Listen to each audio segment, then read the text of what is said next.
আজকে আমি আম মাখা করব। আমার খুব আম মাখা খেতে খুব ইচ্ছা হয়েছে।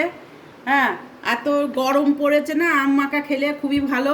আর আপনাদের যদি খেতে ইচ্ছা হয় তা বলুন, যে আম মাখা করে দেবো, তবে জিভে জল আসবে কিন্তু।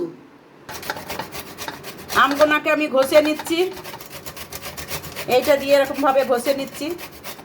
আপনারা শিলেও বেটে নিতে পারবেন।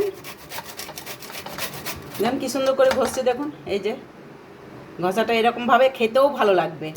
আর বেশি মোটা মোটা করে দিলে পরে আম মাখা ভালো হয় না।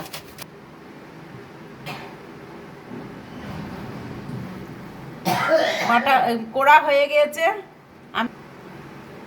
আম কোড়াটা হয়ে গিয়েছে। এবার আমি ধনে পাতাটা কুড়িয়ে দেবো। এই যে ধনে পাতাটা কুড়িয়ে দিচ্ছি আমি। এবার কাসুন্দিটা দিয়ে দিলাম,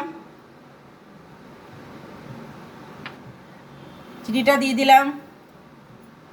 এবার লঙ্কা, কাঁচা লঙ্কা, শুকনো লঙ্কা আর এই নুন আমি শিলে গুঁড়ো করে নেব।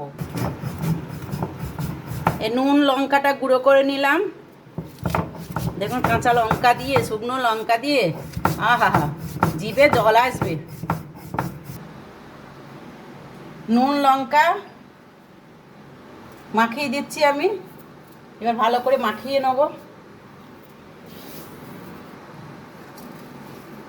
ভালো করে মাখিয়ে নিচ্ছি। আম মাখা রেডি। আমি এবার খেয়ে দেখি।